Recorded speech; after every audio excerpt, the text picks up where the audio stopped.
ما یتلی علیکم غیر محل الصید سبحان اللہ.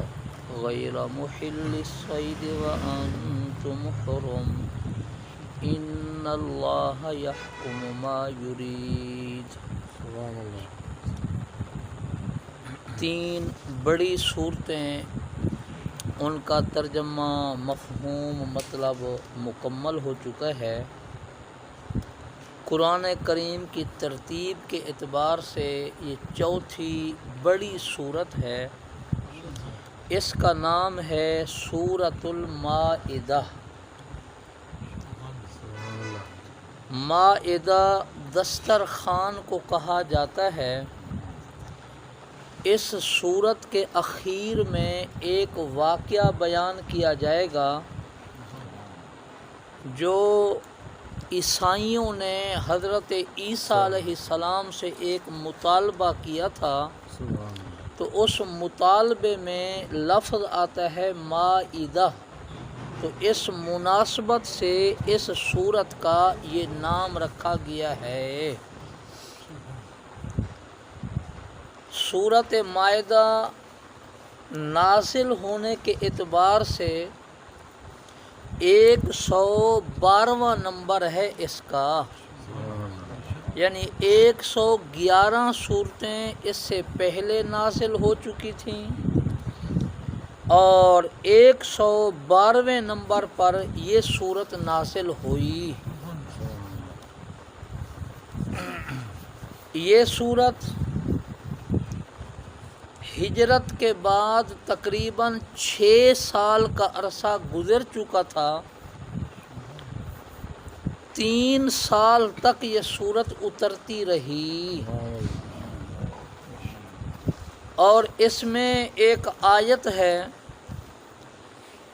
جو آیت نمبر 3 کے اندر آ رہی ہے. یہ تو بالکل حجۃ الوداع کے موقع پر نازل ہوئی.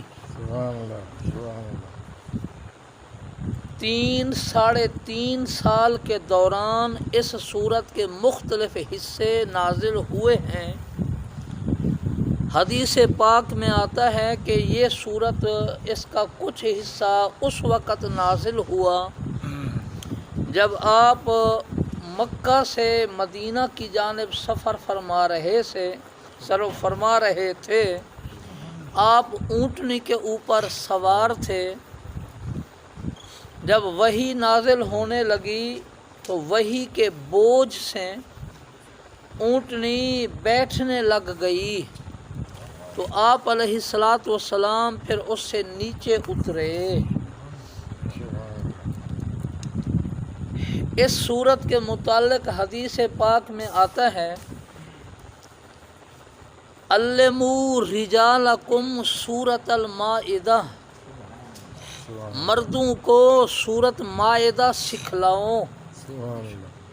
اور اس کے الفاظ سکھلانا جہاں مراد ہو سکتے ہیں وہاں اس کا مفہوم اور مطلب سکھانا بھی مراد ہے. کیونکہ اس صورت میں مردوں کو ذرا ڈانٹ ڈپٹ تنبیہی، غصے کا انداز، ناراضگی کا انداز، ذرا تنبیہات کی گئی ہیں. اور اس میں احکام جو آئے ہیں یہ مردوں کے ساتھ تعلق رکھتے ہیں. وَعَلِّمُوا نِسَاءَكُمْ سُورَةَ النُّورِ. اور اپنی عورتوں کو سورت نور سکھلاؤ کیونکہ سورت نور میں زیادہ تر جو احکام ہیں وہ عورتوں کے متعلق ہیں. اس صورت میں جو آیت نمبر 3 ہے اس کا ایک حصہ یہ بالکل اس وقت نازل ہوا جب سن 10 ہجری تھا. آپ علیہ السلام حج کرنے کے لیے تشریف لائے ہوئے تھے. 9 ذی الحجہ جمعہ کا دن عصر کی نماز کے بعد اس صورت کا اپنا آیت نمبر 3 کا ایک حصہ نازل ہوا. ایک یہودی حضرت عمر رضی اللہ عنہ کے پاس آیا اور کہنے لگا کہ اے امیر المومنین، مسلمان جب ہو گیا تھا، اے امیر المومنین، قرآن کریم میں ایک ایسی آیت ہے، کاش کہ ایسی آیت تورات میں نازل ہو جاتی تو ہم اس دن کو عید والا دن بنا لیتے۔ سبحان اللہ، جیسے یوم منانا، دن منانا یہودیوں کی پرانی رسم اور طریقہ ہے، وہ دن مناتے ہیں، ایسے انہوں نے کہا ہم یہ دن بھی مناتے۔ حضرت عمر نے فرمایا کون سی آیت؟ اس نے کہا الیوم اکملت لکم دینکم، دین کی تکمیل کا اعلان کیا گیا ہے، یہ اعلان ہمارے اوپر تو نہیں ہوا۔ حضرت عمر رضی اللہ عنہ نے فرمایا کہ ہمیں اس کو عید بنانے کی ضرورت نہیں ہے، جس دن یہ صورت نازل ہوئی، یہ حصہ نازل ہوا، وہ دن بھی مجھے یاد ہے، وہ وقت بھی مجھے یاد ہے سبحان اللہ، کہ وقت عصر کی نماز کے بعد کا تھا، دن جمعہ کا تھا، تاریخ بھی مجھے یاد ہے، عصر کا اپنا 9 ذی الحجہ تھی، اور وہ مقام بھی یاد ہے جس جگہ یہ آیت نازل ہوئی، وہ عرفات کا میدان تھا۔ تو ہم لوگ اپنی مرضی سے عیدیں نہیں بنایا کرتے کہ آج یہ واقعہ پیش آ گیا تو چلو اس کو عید بنا لو، ہم اپنی مرضی سے عیدیں نہیں بناتے۔ اگر اس دن کو حضور علیہ الصلاۃ والسلام عید مقرر فرما دیتے تو ہم اس کو عید بناتے۔ ہمارا دین تو آپ علیہ السلام کی طرف منسوب ہے، جو فیصلے آپ کر دیں گے ہم اس کو دین سمجھیں گے۔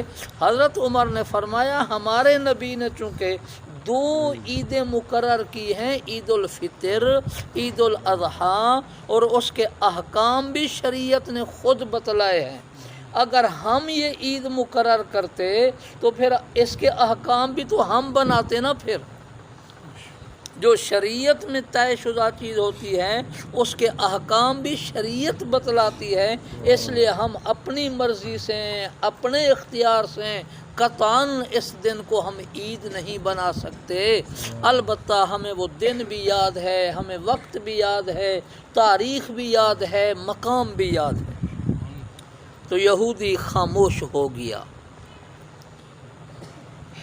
اس صورت میں اللہ تبارک و تعالیٰ نے جو احکامات بتلائے ہیں، چونکہ یہ اخیر کی صورتوں میں سے ہے، اس لیے اس میں جتنے احکام ہیں ان کو سمجھنے کی بھی ضرورت ہے، اور یہ ذہن میں رکھنا چاہیے کہ یہ احکام منسوخ نہیں ہوئے، ہمیشہ کے لیے یہ احکام رہیں گے۔ اس لیے حضرت عائشہ رضی اللہ عنہا نے فرمایا سورۃ المائدہ میں جو کچھ ہے فَأَحِلُّوا حَلَالَهَا، اس میں جو چیزیں حلال کی گئی ہیں ان کو حلال سمجھو، وَحَرِّمُوا حَرَامَهَا، جو چیزیں حرام کی گئی ہیں ان کو حرام سمجھو۔ اب اس میں جو ترتیب سے احکام بیان کیے گئے ہیں ان کو ہم پوری توجہ اور غور کے ساتھ سنیں اور پھر عمل کریں۔ اس سورت کا جو پہلا جملہ ہے وہ ہے یا ایھا الذین آمنو، اے ایمان والو۔ سبحان اللہ، یہ ایسا جملہ ہے، ایک جگہ لکھا ہے کہ پچھلی کتابوں میں اللہ تعالیٰ پیغمبر سے خطاب تو کرتے تھے، پیغمبر کی امتوں سے خطاب نہیں کرتے تھے۔ سبحان اللہ، حضور علیہ الصلاۃ والسلام کی برکت سے اس امت سے بھی اللہ پاک نے خطاب کیا، سبحان اللہ، سبحان یا اللہ، ایھا الذین آمنو، اے ایمان والو۔ ایمان کا معنی کیا ہے؟ جو اللہ کو مانتا ہے اور رسول کو مانتا ہے۔ تو اب مطلب یہ ہو گیا اے وہ لوگوں جو میں اللہ کو مانتے ہو، میرے رسول کو مانتے ہو، میں تم سے بات کر رہا۔ حضرت عبداللہ بن مسعود رضی اللہ عنہ بڑے اونچے درجے کے صحابی ہیں، ایک آدمی ان کے پاس آیا کہنے لگا مجھے نصیحت فرمائیں۔ حضرت عبداللہ ابن مسعود نے فرمایا قرآن کریم پڑھے ہوئے ہو؟ اس نے کہا ہاں جی پڑھا ہوا ہوں۔ فرمایا اچھا، جب قرآن کریم کھولا کرو پڑھا کرو اور اس میں لفظ آ جائے یا ایھا الذین آمنو، وہاں ٹھہر جایا کرو کہ وہاں اللہ تمہیں کسی کام کے کرنے کا فرما رہے ہیں یا کسی چیز سے تمہیں روک رہے ہیں، تو بس جن چیزوں کو اللہ نے کرنے کا کہا ہے تو عبداللہ بن مسعود کی نصیحت کو کیا کرے گا؟ اللہ کی وہ نصیحت ہے اس کو کافی سمجھ۔ سبحان اللہ، سبحان اللہ، یا ایھا الذین آمنو، اے ایمان والو۔ تفسیروں میں لکھا ہے کہ یہ کلمہ یا ایھا الذین آمنو قرآن کریم میں 88 مرتبہ آیا ہے، تو 88 مرتبہ اللہ پاک نے لوگوں کو یا تو خیر کے کام کرنے کا فرمایا ہے یا کسی کام سے روکا ہے۔ تو آدمی اسی کلمے کو ذرا غور سے سنے، یا ایھا الذین آمنو، جیسے کسی کو یوں کہا جائے نا اے میرے بیٹے، تو ایک ہے نام لے کر کہو، ایک ہے کہو بیٹا ذرا یہ کام کرو، تو ایک ہے اللہ فرماتے انسانوں یہ کام کرو، ایک ہے اے میرے بندو جو مجھے ماننے والے ہو یہ کام کرو۔ لکھا ہے سید عطا اللہ شاہ بخاری رحمہ اللہ کے جب والد کی وفات ہوئی، سید ضیاء الدین بخاری رحمہ اللہ ان کا نام تھا، تو شاہ جی کہیں سفر پر تھے تو اطلاع ملی، تو شاہ جی نے ٹھنڈا سانس لیا، فرمایا اب مجھے بیٹا عطا اللہ کہنے والا، پکار بلانے والا کہنے والا کوئی نہیں رہا، یا تو کوئی کہے گا سید عطا اللہ یا کوئی کہے گا امیر شریعت، مجھے بیٹا عطا اللہ کہنے والا اب دنیا میں کوئی نہیں رہا۔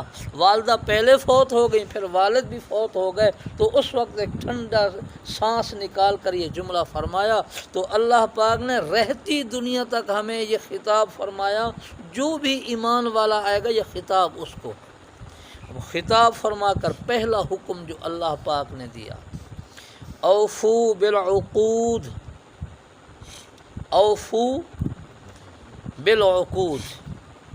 عقود کا جو لفظ ہے یہ عقد سے بنا ہے۔ عقد کا معنی ہوتا ہے کسی چیز کو گرہ دینا، گانٹھ دینا، قابو کرنا، باندھ دینا۔ یہاں پر مراد ہے معاہدے، وعدے۔ اوفو کا معنی ہے پورا کرو۔ اے ایمان والو تمام وعدوں کو اور تمام معاہدوں کو پورا کرو۔ اب اس سے کون سے وعدے مراد ہیں؟ ہر وہ وعدہ جو انسان اللہ پاک سے کر چکا ہے، کلمہ پڑھا لا الہ الا اللہ محمد الرسول اللہ، پھر ایمان مفصل اور ایمان مجمل پڑھا، اور اس میں کہا قبلت جمیع احکامہ، میں اللہ کے تمام احکام کو مانتا ہوں اور قبول کرتا ہوں۔ تو ایمان جب ہم لائے تو اللہ پاک کے تمام احکام کا ہم نے معاہدہ کر لیا۔ اب جن باتوں سے اللہ پاک نے روکا ہے ان سے رکنا یہ معاہدے کی پاسداری ہے، جن باتوں کو اللہ نے کرنے کا فرمایا ہے ان کو کرنا یہ معاہدے کی پاسداری ہے۔ اب اللہ نے فرمایا نماز پڑھو، کتنے لوگ پڑھتے ہیں؟ معاہدے کی پاسداری کیا ہو رہی ہے؟ آگے مہینہ ابھی قریب آ گیا ہے، اللہ نے فرمایا روزے رکھو، روزے تمہارے اوپر فرض کیے گئے ہیں۔ کتنے مسلمان ہیں جنہوں نے ابھی سے بہانے بنانے شروع کر دیے ہیں کہ رمضان بھی آ رہا ہے اور تکلیف بھی ہو رہی ہے، زکوٰۃ کا حکم دیا، حج کا حکم دیا، وغیرہ وغیرہ۔ اوفو بالعقود میں اگر یوں کہا جائے کہ پوری شریعت آ گئی ہے تو یہ بے جا نہ ہوگا۔ مفسر قرآن حضرت مولانا مفتی محمد شفیع رحمۃ اللہ علیہ، جو پاکستان بننے کے بعد سب سے پہلے مفتی اعظم مقرر ہوئے تھے، انہوں نے فرمایا ہے کہ اس ایک کلمے پر ہزاروں صفحے مفسرین نے لکھے ہیں۔ معاہدوں کی پاسداری کرو۔ ایک وہ معاہدہ ہے جو ہم اللہ سے کر چکے، اللہ پاک نے جگہ جگہ قرآن کریم میں کہا ہے لوگوں وعدوں کو پورا کرو، وعدوں کو پورا کرو۔ سورت بنی اسرائیل میں ہے، سورت اپنا یاسین کے اندر ہے، الم عہد الیکم، وعدوں کا ذکر ہے، جو وعدے کیے ہیں اللہ کے ساتھ وہ پورے کرو۔ پھر محمد الرسول اللہ کا ہم نے کلمہ پڑھا، جو وعدے ان سے ہم نے کیے، ہم نے نبی مانا، نبی ماننے کے بعد جو کچھ آپ فرمائیں گے، آپ کی شریعت اور تعلیمات ہوں گی، اس پر عمل کرنا پڑے گا۔ ایک وہ وعدہ ہے جو انسان اپنے آپ کے ساتھ کرتا ہے، اوروں کو پتہ نہیں ہوتا۔ میرا یہ کام ہو جائے، اتنی رکعت نفل پڑھوں گا، یہ اپنے سے وعدہ ہے۔ میرا یہ کام ہو جائے، اتنی رقم میں اللہ کے نام پر خرچ کروں گا، کوئی خیرات کروں گا۔ جو منت مان لیتا ہے، روزے مان لیتا ہے، نفلی مان لیتا ہے، حج مان لیتا ہے، عمرہ مان لیتا ہے، منت مان لیتا ہے، تو یہ معاہدے پورا کرنا، یہ اپنے آپ سے معاہدہ ہے، یہ بھی پورا کرے۔ اسی طرح جو آدمی کسی اور آدمی سے معاہدہ کرے، وعدہ کرے، اس کی بھی پاسداری کرے، چاہے یہ ایک انسان سے وعدہ ہو، چاہے یہ ایک جماعت اور پارٹی سے وعدہ ہو، چاہے آپ اپنا حکومتوں کے جو معاہدے ہوتے ہیں ایک ملک کا دوسرے ملک کے ساتھ، یہ ہمارے وزراء باہر جاتے ہیں، کئی معاہدوں پر دستخط کر کے آتے ہیں، یہ وعدے کا پورا کرنا عوام کے ذمے بھی لازم ہے، مرد کے ذمے بھی لازم ہے، عورت کے ذمے بھی لازم ہے۔ حتیٰ کہ علماء نے فرمایا ہے مرد عورت کو جو نکاح ہوا ہے، نکاح کے اندر جو جائز شرطیں رکھی گئی ہیں، مرد بھی ان کا خیال کرے، عورت بھی ان کا خیال کرے۔ کمپنیوں کے معاہدے ہوتے ہیں، چیزوں کی خرید و فروخت کے معاہدے ہوتے ہیں کہ یہ چیز لے جاؤ، اتنے کی گارنٹی ہے، خراب ہوگی تو واپس کر سکتے ہو اتنے مہینے میں، وغیرہ وغیرہ، یہ ساری چیزیں اس میں داخل ہیں۔ چاہے حکومتوں کے معاہدے ہوں دوسری حکومتوں کے ساتھ، یا ایک انسان کا معاہدہ ہو دوسرے انسان کے ساتھ، یا اللہ کے ساتھ معاہدہ ہو یا نبی کے ساتھ معاہدہ ہو، جو وعدے آپس میں کرتے ہیں، اوفو بالعقود، اللہ نے فرمایا تمہارے اوپر واجب ہے کہ ان معاہدوں کو پورا کرو۔ وعدے کو پورا کرنا مسلمان کی نشانی ہے، ایمان کی علامت ہے۔ معاہدے کو پورا نہ کرنا، اس کو حدیث پاک میں منافق کی نشانی کہا گیا ہے کہ منافق کی ایک نشانی یہ ہے اذا وعد اخلف، جب وعدہ کرے کسی کے ساتھ تو خلاف ورزی کرے۔ وعدہ ہوتا ہے جو ایک طرف سے ہو، معاہدہ وہ ہوتا ہے جو دو طرف سے ہوں، اس کو میثاق بھی کہتے ہیں۔ اس لیے قرآن کریم کے اندر جگہ جگہ من بعد میثاق کے لفظ بھی آئے ہیں، میثاق جو دو آدمی، تم یہ کرنا ہم یہ کریں گے۔ اب ہمارے بڑے، وہ کونسلر سے لے کر صدر وزیر اعظم تک، یہ بھی کچھ معاہدے کرتے ہیں، آئین کے مطابق یہ حلف اٹھاتے ہیں اور اپنے ملک اور اپنی رعایا اور عوام کے ساتھ خیر خواہی کے وعدے کرتے ہیں، وہ بھی اس کے پابند ہیں۔ قرآن کریم صرف عوام کے لیے تو نہیں ہے، غریب، امیر، مرد، عورت، شہری، دیہاتی، تاجر، غیر تاجر، قومیں، جماعتیں، حکمران، سب اس میں شامل ہیں اور سب کو یہ حکم دیا گیا ہے اوفو بالعقود۔ یہ اس شریعت کا، قرآن اس صورت کا پہلا حکم ہے اور پوری شریعت اس جملے کے اندر آ گئی۔ اب کتنے لوگ ہیں پیسے کسی سے لے لیے، مہینے کا وعدہ کر دیا، کسی نے کہا مہینے پر کہاں سے دو گے، کہنے لگا مہینہ تو گزرے، یکم تو آنے دو، یکم آنے سے پہلے پھر ایک جھوٹ اور بول دیا، کہ بہت پختہ ارادہ تھا آپ کو وہ پیسے واپس کرنے کا، بہت کوشش میں نے کی ہے لیکن نہیں ہو سکے، اب آئندہ یکم تکم تو مجھے اور مہلت دو۔ جھوٹ پہ جھوٹ، جھوٹ پہ جھوٹ بولتے رہتے ہیں۔ دوسرا حکم، دوسرے حکم کو سمجھنے سے پہلے ہم یہ سمجھیں، دنیا میں بعض قومیں ایسی گزری ہیں جو کہتے تھے جانوروں کا گوشت نہ کھاؤ، اونٹ کا، گائے کا، بکری کا، بھینس کا، بھیڑ کا، دمبے کا گوشت نہ کھاؤ۔ کیوں؟ یہ تو جانور پر ظلم ہے، وہ بیچارہ بے زبان ہے، بول نہیں سکتا، تم نے اس کو پکڑا، اس کو ذبح کر دیا، اس پر چھری چلا دی، یہ تو انسانیت کے بھی خلاف ہے۔ وہ جانوروں کا گوشت نہیں کھاتے تھے۔ خصوصاً عیسائیوں کے پادری، عیسائیوں کے جو پوپ تھے وہ گوشت نہیں کھایا کرتے تھے۔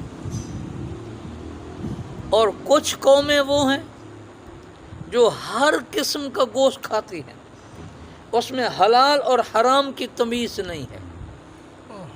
قرآن کریم نے یہ دونوں راستے چھوڑ دیے ہیں، درمیانہ راستہ اختیار فرمایا، تمام جانوروں کے گوشت کھانے کی اجازت بھی نہیں دی، اور جو رکے ہوئے تھے ہر قسم کا کھانے سے اس حکم کو بھی ختم کر دیا۔ فرمایا چند جانور ہیں، ان کا گوشت تمہارے لیے حلال ہے، ان کو استعمال کرو، اور کچھ تفصیلات ان کی پھر احادیث مبارکہ میں آئی ہیں۔ جانوروں کو عربی میں کہا جاتا ہے انعام۔ اس صورت کے بعد مستقل صورت آ رہی ہے انعام، اس میں لفظ آ رہا ہے ثمانیہ ازواج، 8 قسم کے جانور جو ہیں وہ حلال کیے گئے ہیں۔ اللہ پاک نے جن جانوروں کو حلال کرنا تھا وہ حلال کر کے بتلا دیے کہ ان کا گوشت استعمال کرو، اور ان جیسے جانور جو جنگل میں رہتے ہوں ان کا گوشت بھی استعمال کر سکتے ہو۔ ان کو پھر حدیثوں نے وضاحت کے ساتھ بیان کر دیا۔ بھیڑ، بکری، گائے، بھینس، دمبا بھیڑ میں داخل ہے، اونٹ، ان میں سے نر بھی مادہ بھی یہ حلال ہیں، ان کا گوشت کھایا جائے گا۔ جب ان کو شرعی طریقے سے ذبح کیا جائے گا تب ان کا گوشت حلال ہوگا، یا جو طریقہ شریعت نے مقرر کر دیا ہے۔ مثال کے طور پر ایک اونٹ ہے یا بیل ہے، بھاگ گیا، اب ہاتھ ہی نہیں آتا، اس کو کیسے پکڑیں اور ذبح کریں؟ تو شریعت نے کہا چھری تیز ہو، تکبیر پڑھ کر اس پر یوں ڈال دو، زخمی ہو کر گر پڑے تو یہ اگر اسی سے اس کی روح نکل جائے، تھوڑا سا خون نکل آیا، یہ بھی تمہارے لیے حلال ہے، جیسے شکار کا حکم ہے۔ اب دوسرا حکم یہ دیا احلت لکم بہیمۃ الانعام۔ انعام وہ جانور جن کو پالا جائے، پالتو جانور۔ بہیمہ کہتے ہیں 4 پاؤں والے، تو بہیمۃ الانعام 4 پاؤں والے جن کو تم پالتے ہو۔ اللہ پاک نے بہیمہ کے ساتھ الانعام کا لفظ ذکر کیا ہے۔ اگر اکیلا بہیمہ ہوتا 4 پاؤں والے تو اس میں تو کتا، بلی، گدھا یہ بھی داخل ہو جاتے۔ الانعام ہے کہ جن کو تم پالا کرتے ہو محض گوشت کے لیے، دودھ کے لیے، تو وہ تمہارے لیے حلال ہیں۔ فرمایا ہاں یہ جو ہم نے جانور بتلائے ہیں بہیمۃ الانعام، ان میں سے الا ما یتلا علیکم، کچھ جانور ہیں جن کی تلاوت آپ کے سامنے کی جائے گی، یہ ان لفظوں کا ترجمہ ہے، وہ دوسری آیت میں آ رہے ہیں۔ اپنا حرمت علیکم المیتہ، کہ ان جانوروں میں سے کوئی جانور اپنی موت مر جائے تو وہ مردار ہوگا، میتہ ہوگا، اس کو نہ کھاؤ، تو اس میں ذکر اسی کا ہے۔ فرمایا اپنا ان کے علاوہ جو اگلے آیت نمبر 2 کے اندر آ رہے ہیں، ان اپنا آیت نمبر 3 کے اندر آ رہے ہیں، وہ حلال نہیں ہے، حرام ہیں۔ ان کے علاوہ بقیہ جانور تمام کے تمام حلال ہیں۔ پھر ایک اور پابندی لگا دی، غیر محل الصید وانتم حرم، یہ جانور تمہارے لیے تمام کے تمام حلال، البتہ جو آیت نمبر 3 میں آ رہے ہیں وہ حرام، ان کی تفصیل آ جائے گی۔ آگے فرمایا کہ اگر تم نے حج یا عمرے کا احرام باندھا ہوا ہو، اب اس کی دو صورتیں ہیں۔ جہاں سے احرام باندھا ہے، اب ہم اس زمانے کا تصور کریں جب یہ ہوائی جہاز نہیں تھے، بحری جہاز نہیں تھے، کشتیاں تو تھیں، لوگ پوری دنیا سے پیدل سفر کر کے جاتے تھے، سال 6 مہینے پیدل لگ جاتے تھے، تو اتنا آٹا، اتنی گندم، اتنے جو، یہ کہاں سے آدمی لے کر جائے، سبزیاں کہاں سے لے کر اتنی جائے؟ تو پھر لوگ کیا کرتے تھے؟ شکار کرتے تھے، جو شکار مل گیا، شکار کر لیا، اس کا گوشت کھا لیا۔ اب شکار کی پھر دو صورتیں ہیں، یا تو خشکی میں مل جائے گا، یا سمندر کا اور دریا کا وہ شکار مل جائے گا۔ تو جب آدمی حج یا عمرے کے لیے احرام باندھ لے، پہلے زمانہ میں احرام باندھا کرتے تھے میقات سے، آج کل تو کراچی سے باندھتے ہیں یا ملتان سے، جہاں سے ہوائی جہاز پر بیٹھا تو احرام باندھ لیا، رحیم یار خان سے وغیرہ وغیرہ۔ ہمارا جو میقات ہے، جہاں سے ہمارے لیے احرام باندھنا ضروری ہے، وہ ایک پہاڑی سلسلہ ہے، پہاڑی ہے، اس کا نام ہے یلملم۔ آج کل یہ پہاڑی یمن کے اندر ہے۔ ہمارا جو جہاز ہے یہ یمن کی حدود سے ہو کر گزر کر پھر مکہ عرب کی حدود میں داخل ہوتا ہے، سعودی عرب کی حدود میں۔ اس لیے پہلے کہا جاتا ہے بھی جس نے اب تک احرام نہ باندھا وہ احرام باندھ لے۔ تو اور وہاں سے 100 کلومیٹر دور ہے مکہ المکرمہ، بلکہ اس سے بھی زیادہ ہے۔ تو یہ اپنا یہ سفر آسانی سے نہیں ہو جائے گا، کوئی ایک دن تو نہیں لگے گا۔ تو جب احرام باندھ لو، پھر خشکی کا شکار جائز نہیں ہوگا، البتہ سمندر کا شکار کرنا محرم کے لیے جو احرام باندھ چکا ہے اس کے لیے حلال ہوگا، اس کی اجازت آگے آئے گی۔ یہاں خشکی کے شکار کا ذکر ہے، فرمایا غیر محل الصید، غیر کا معنی ہے نہیں، محلی کا معنی ہے حلال سمجھنا، الصید کا معنی ہے شکار۔ اس صورت میں تمہارے لیے شکار کرنا حلال نہیں ہوگا کہ وَأَنْتُمْ حُرُمْ، تم احرام باندھ چکے ہو۔ یہ تو ہے احرام کی حالت میں پابندی۔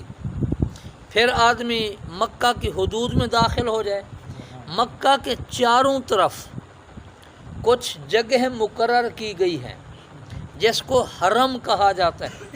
حرم صرف مسجد اپنا بیت اللہ مسجد حرام کا نام نہیں ہے، اس کے چاروں طرف کچھ جگہیں چاروں طرف میں، کچھ طرف سے قریب ہیں، کچھ ذرا دور ہیں، باقاعدہ حدود مقرر کیے گئے ہیں، ان کو حرم کہا جاتا ہے۔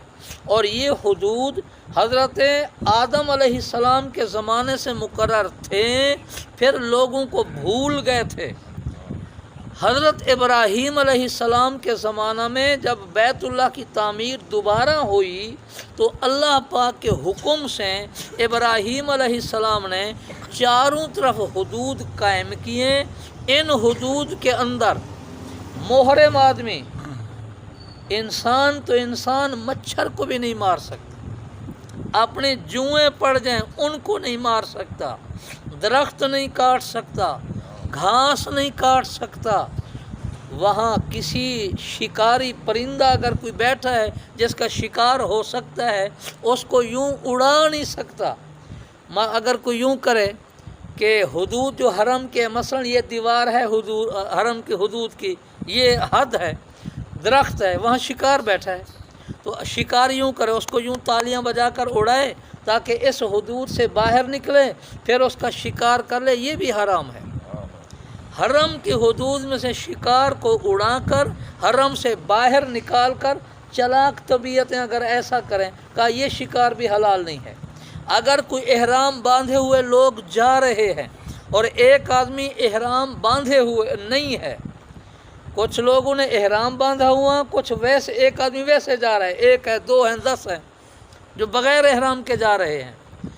شکار نظر آ گیا احرام والوں کو، انہوں نے اشارہ کر دیا اس آدمی کو جس نے احرام نہیں باندھا ہوا، وہ گیا شکار پکڑ کر لے آیا، اس نے ذبح کیا، گوشت پکایا۔